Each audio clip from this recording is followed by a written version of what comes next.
안녕하세요. 저는 30대 후반 남자입니다.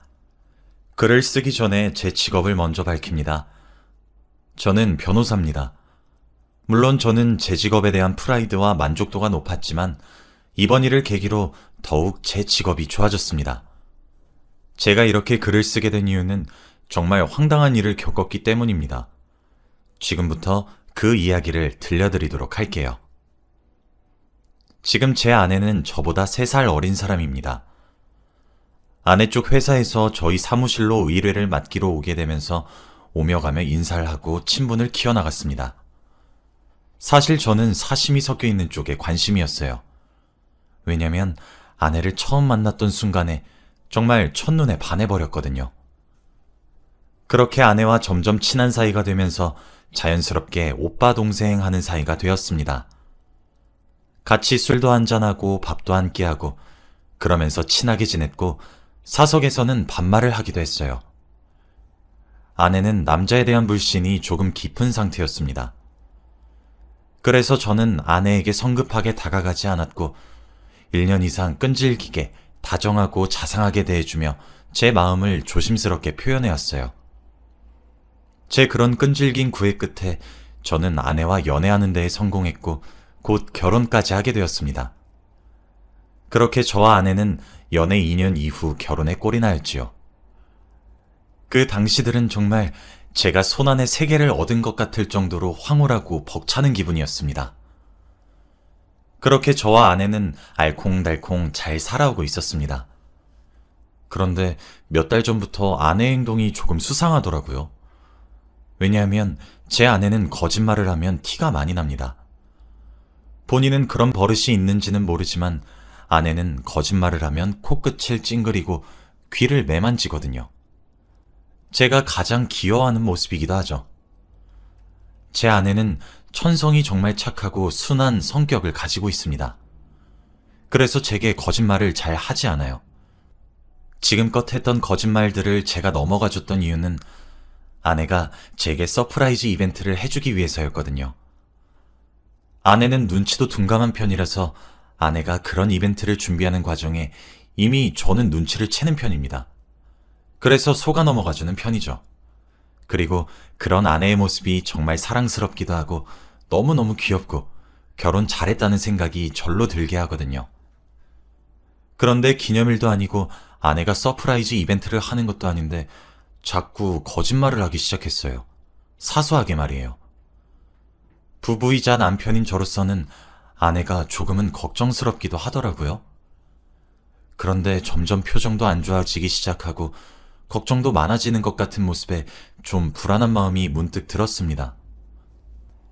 무슨 일이 있는 것은 아닌지, 별 일이라도 생긴 것인지 물어봐도 전혀 아니라고 기분 탓이라고 하며 고개를 좌우로 붕붕 젓는데 저렇게 필사적으로 숨기는 모습이 의아하기도 했습니다. 몇 번씩이나 물어봐도 아니라고 대화 자체를 피해버리니 참 어떻게 해야 할지 모르겠더라고요. 하루는 아내가 약속을 핑계 삼아 외출을 하길래 저도 모르게 뒤를 밟게 되었습니다. 그런데 아내가 주말에 약속을 잡아 만난 사람은 어떤 남자였고 제가 알고 있는 사람이더라고요. 실제로 본 적은 없지만 사진으로는 몇 번이나 봤던 사람이었습니다. 그 사람의 정체는 아내의 첫사랑이자 첫 남자친구이자 전 남자친구였습니다. 아내는 저와 결혼하기 전 13년이나 만난 남자친구가 있었습니다. 아내의 고등학교가 남녀공학이었는데 그때 그 시절부터 만난 사이였습니다. 수능 공부도 같이 했고 실제로 대학도 바로 옆 동네였다고 하더라고요. 군대도 전부 기다리고 그렇게 13년을 만났다고 합니다. 아무래도 같은 고등학교 출신이라 그런지 함께 알고 있는 동창들도 많기도 했죠. 그런데 그 전 남자친구분께서 군대를 다녀옴과 동시에 많이 변했다고 합니다. 군대를 입대하기 전엔 여자 문제나 이런 것들이 싹 없었다고 했었거든요.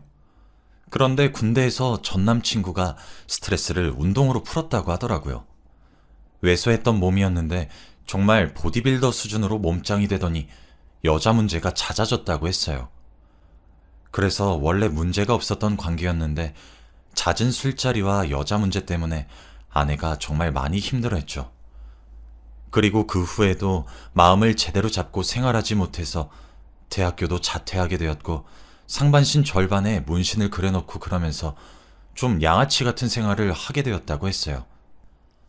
아내는 아무래도 휴학을 한 번도 하지 않았고 여자라서 군대도 가지 않다 보니 사회생활을 대학 졸업 이후부터 바로 시작하게 되었다고 하더라고요.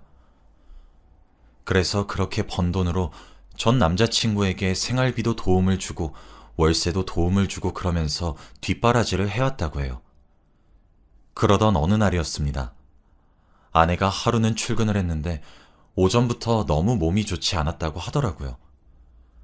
그런데 그날 바쁘게 처리해야 하거나 이런 업무도 없었다고 했어요. 오후에 외근이 하나 있는 것 빼고는 여유로웠던 날이었다고 해요. 그래서 외근으로 처리하는 일만 다 처리하면 바로 퇴근하는 것으로 회사에다 말했다고 하더군요. 그렇게 오후 2시쯤 생각보다 외근이 빨리 끝났고 몸도 좋지 않기도 해서 그냥 남자친구 집에 가서 남자친구랑 시간을 보내면서 쉬어야지 하는 마음에 차를 돌려서 남자친구네 집으로 향했다고 합니다. 그런데 비밀번호를 치고 현관문을 연 순간 어떤 여자가 자신을 맞이했다고 하더군요. 처음에 아내는 현관문을 다시 닫았대요. 자신이 잘못 들어온 줄 알아서요. 그런데 생각해보세요. 잘못 들어간 집에 비밀번호가 맞을 확률은 0%잖아요? 설마 하는 마음에 다시 비밀번호를 누르고 아내가 다시 들어갔다고 합니다. 그 사이에 맞이했던 여자가 아내의 전 남자친구에게 달려가서 자초지종을 설명했는지 전 남자친구가 아내를 반겼다고 했죠. 설명해달라는 아내의 말에 귀찮다는 듯이 아씨 하며 짜증을 내는 전 남자친구의 모습을 보자 아내는 길고 길었던 인연을 쪽내야 된다는 마음의 결심이 그제서야 섰다고 합니다. 뭐든지 처음을 함께했고 오랜 시간을 함께해서 아내는 자신이 끝까지 전 남자친구를 보듬고 가려 했는데 이건 아니다라는 생각이 전 남자친구의 실질적 바람을 목격하게 되자 실감이 나기 시작했고 겨우 헤어질 수 있었다고 하더라고요. 제가 이 이야기를 자세히 알고 있게 된 이유도 제가 아내에게 구애하던 시절이자 오빠 동생 하던 시절에 아내에게 들었던 이야기였습니다. 아내는 자신의 연애 이야기를 해주면서 남자를 2번 다시 믿지 못하겠다, 그런 식으로 얘기를 종종 하곤 했거든요. 그런데 그 전 남자친구라는 사람을 제게 말도 없이 몰래 만났다는 사실에 정말 제겐 충격으로 다가왔고 말해주길 기다려야 되는 건지 아니면 아는 척을 해야 하는 건지 저는 무척이나 고민이 되었습니다. 결국 그 자리에 나서진 못하고 저 먼저 집으로 돌아왔습니다. 그리고 아내가 들어오기만을 기다렸어요.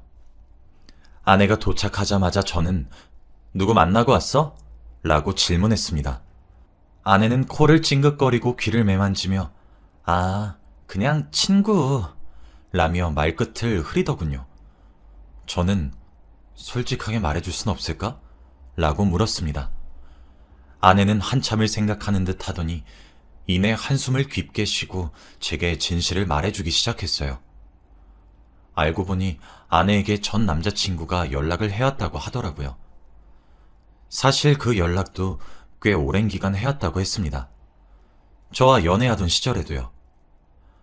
아내를 그렇게 보냈던 지난날을 너무 후회한다고 한 번만 기회를 달라며 그런 식으로 숱한 연락이 왔다고 하더군요. 저는 아내를 만난 이후 처음으로 크게 화를 내며 물었습니다. 왜 미리 말을 해주지 않아서 사람을 바보로 만드냐고요. 그런데 아내는 자신이 13년이나 만났었던 남자가 있다는 사실도 흠처럼 느껴지는데 그걸 다 감싸준 제게 또다시 그 사람 이야기를 할 엄두가 나지 않았다고 울면서 이야기를 하더라고요.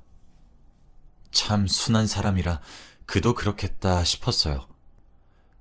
그런데 제가 정말 아내 이야기를 들으면 들을수록 놀라 자빠질 것 같더라고요.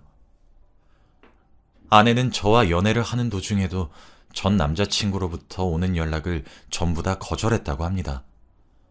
흔들리지 않았다면 거짓말이었겠지만 적어도 똑같은 실수는 반복하면 안 된다는 일념 하나만으로 그 유혹들을 버텼다고 했습니다. 그런데 저와 결혼을 하고 난 이후에도 종종 연락을 해오기 시작하다가 어느 순간부터 연락을 하질 않더랍니다. 그래서 아내는 그 남자가 정신을 차렸구나 하고 말았대요. 그런데 몇 달 뒤 전 남자친구가 연락이 와서 아내에게 만나자고 했대요. 그러면서 하는 말이 자신이 몸이 너무 좋지 않아 병원에 가서 건강검진을 받게 되었는데 건강검진 결과 대학병원에서 정밀검진이 필요하다는 결과가 나왔다고 했다더군요. 그래서 정밀검진을 받게 되었는데 암에 걸렸고 이미 치료하는데 많이 늦었다는 이야기를 들었다고 합니다. 그러면서 아내에게 한 번만 만나자고 했다고 해요.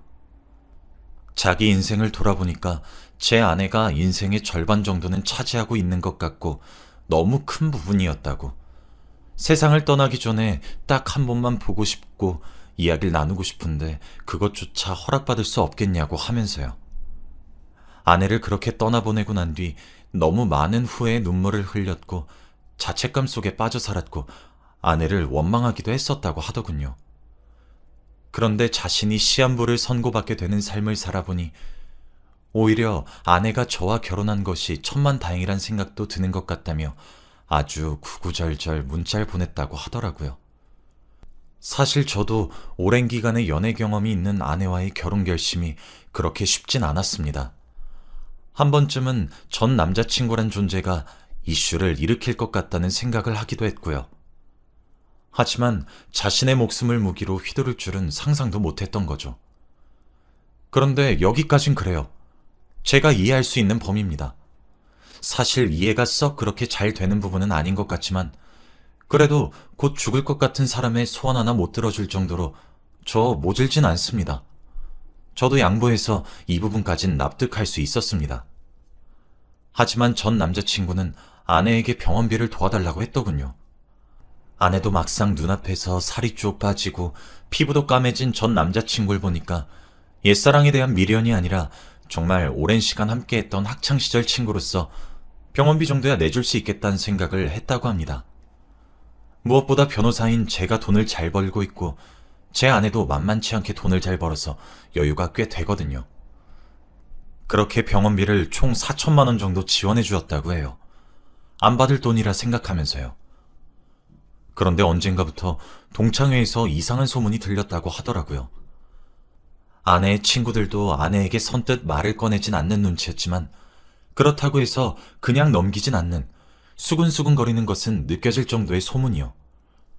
궁금증이 강한 아내가 가장 친한 친구를 붙잡고 소문이 무엇이냐고 물어보니까 제 아내가 전 남자친구랑 불륜을 하고 있다, 뭐 그런 소문이었다고 하더라고요. 아내는 당황스러워서 그게 무슨 뜻이냐고 반박을 했는데 전 남자친구는 아내가 돈 많은 남자한테 시집가서 그 남자가 벌어온 돈 자기한테 생활비로 주고 있다고 떵떵거리며 이야기를 했었다고 전해들었다고 했어요. 아내는 아니라고 그 사람이 암에 걸려서 치료비를 빌려달래서 빌려준 거였다고 해명했지만 여론을 뒤집기가 쉽지 않다고 합니다. 아내의 말에 대다수의 사람들이 응? 뭐라는 거야? 걔가 무슨 암에 걸려? 라는 반응을 보였다고 하더군요. 아내는 그래서 그 이후로 전 남자친구의 부름에 답을 하게 되면서 갑을 관계가 형성이 되었다고 했어요. 아무래도 제게 솔직하게 이야기하고 싶었지만 제가 모든 진실을 알게 되면 본인한테 커다란 실망감을 느끼면서 그대로 자신을 느껴버릴까봐 너무 무서웠다고 하더라고요. 그리고 그런 아내의 심리를 그 전 남자친구란 놈이 그대로 이용해서 자신이 요구하는 돈을 제때 주지 않으면 저한테 모든 것들을 폭로하겠다고 협박까지 했다고 하더라고요. 희끗희끗 울면서 제게 두 손을 싹싹 빌면서 이야기를 하는데 가슴이 너무 아팠습니다.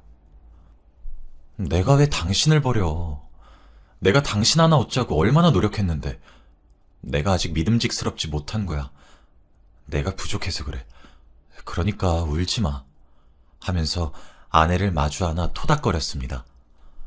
아내는 제 말에 커다란 위안과 안심을 얻어서 그런지 정말 어린아이같이 엉엉 울었고 울다 지쳐 잠들었어요.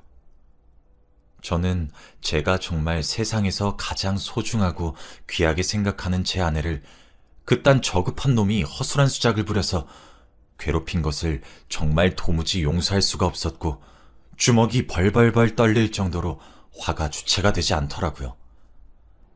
저는 다음날 아내가 일어나길 기다렸다가 아내에게 소송을 권유했습니다. 그래도 그 와중에 제 아내가 이체 기록을 남기면서 돈을 줬기 때문에 충분히 공갈 협박건으로 끌고 갈 수 있을 것 같았거든요. 저는 바닥에 떨어진 아내의 불명예도 마음에 들지 않았고 무엇보다 저희의 행복한 가정을 그딴 저급한 말 몇 마디로 깨려고 하는 수작질도 마음에 들지 않았습니다. 아내는 더 이상 얽히고 싶지 않은 눈치였지만 제가 자신을 버리지 않을 것이고 확실한 제 편이라는 믿음이 생긴 것인지 함께 소송을 준비하게 되었습니다. 아내는 생각보다 많은 증거들을 가지고 있었더군요. 혹시 몰라서 다 챙겨놨다고 하면서 내민 증거들의 양은 방대한 양이었습니다. 통화 내용도 전부 자동으로 녹음이 되어 있어서 충분히 저희가 승소할 수 있는 방향이더군요. 그렇게 바로 소장을 적었고 고소를 진행했습니다. 그 거지 같은 놈의 주소로 내용 증명도 보냈더니 아내의 전화가 불이 나더군요. 기가 막혀서. 아내가 전화를 불어받지 않으니 문자를 테러를 일으키듯 폭탄으로 보내면서 미쳤냐? 당장 고소 취하해라. 네가 이러고도 무사할 것 같냐? 이러면서 참 격떨어지게도 연락이 오더라고요. 그리고 전 그것들 모두를 2차 증거로 삼았습니다. 스스로 증거를 만들어주는 멍청한 꼬락서니가 참 웃기더라고요. 아내가 그렇게 협박에 이끌려 갈취당한 돈은 어느새 1억 2천만 원 정도를 돌파한 상태였죠. 당연히 1심에서 저희가 승소를 하게 되자 그쪽에서도 합의하자고 손을 내밀긴 하더라고요. 저도 제 아내를 그렇게 괴롭힌 놈 얼굴이나 제대로 보자 해서 만났습니다. 그놈은 그쪽의 부모님이 같이 나오셨더군요. 뭐 심은데 뭐가 난다고 그놈의 부모님도 제 아내를 보자마자 하는 소리가 뭔지 아십니까? 네가 어떻게 내 아들한테 그럴 수가 있니? 매정한 년? 이었습니다. 합의를 원한다는 입장에서 그렇게 큰 소리를 치니까 제가 참 어이가 없더라고요. 제가 이 사람 남편입니다. 언행에 주의하세요. 제가 내뱉은 이 한마디에 입을 다물면서 그제서야 꼬리를 마시면서 합의를 요청하더라고요. 아내가 내건 조건은 2가지였습니다. 첫째는 동창회에 참석해 공개된 장소에서 자신의 죄를 시인하고 본인에게 정식적으로 사과를 해주는 것이었고, 둘째는 거짓으로 뜯어간 돈부터 협박으로 뜯어간 돈 1억 2천만 원 전액을 갚아달라는 것이었죠. 제 아내가 얼마나 착하고 순한 여자인지 다들 아시겠죠? 정말 멍청할 정도로 착해 빠졌습니다. 옆에서 지켜본 저는 속에서 열불이 나지만 그래도 그게 아내가 복수하고 마음 편하게 사는 방법이라고 하니 존중할 수밖에 없으니 입 다물고 있었죠. 당연히 그놈 부모들은 당연한 소리를 하는 것 아니냐고 얼싸안고 기뻐하는데 그놈이 소리를 지르더군요. 네가 저놈 만나서 결혼만 안 했으면 이럴 일 없었어. 이게 다 네가 나 버린 것 때문이잖아. 네가 날 배신해놓고 이 정도 보상도 없이 넘어갈 줄 알았어? 하면서요. 저 정말 폭력 한 번 쓴 적 없는데 꽹값 청구하면 꽹값 들을 테니 신고해보시라고 하고 합의도 없던 일로 하겠다고 하면서 그놈 얼굴에 주먹을 3대나 꽂았습니다. 다음날 폭행으로 신고를 했길래 합의하겠다고 했고 합의금으로 500만 원을 요청하길래 달라는 대로 줬고 저는 합의를 불발시키고 1억 2천만 원 원금과 제 아내가 이제껏 받은 정신적 피해보상금, 허위사실 유포로 인한 명예훼손죄 등 걸 수 있는 죄목이란 죄목은 다 걸었습니다. 제 직업이 변호사인데 저보다 법을 누가 더 잘 알겠습니까? 당연히 승소했고 그놈은 지금 저희와의 합의가 끝나지 않아 징역형을 살게 되었고 원금도 착실하게 그놈 부모가 갚아나가는 중입니다. 아내의 동창회에도 내용 증명을 보내 아내의 명예를 회복시켜 주었고 그렇게 일이 마무리가 되었습니다. 아마 그놈은 출소 이후에도 동창들에겐 얼굴을 제대로 내비추지 못하겠죠. 그리고 입이 가벼운 동창생들도 이제 제 직업도 잘 알게 되었고 아내에게 실질적 피해를 준 그놈이 철창 신세를 지게 된 것을 알게 되었으니 주둥이 간수도 잘할 것이라고 믿어요.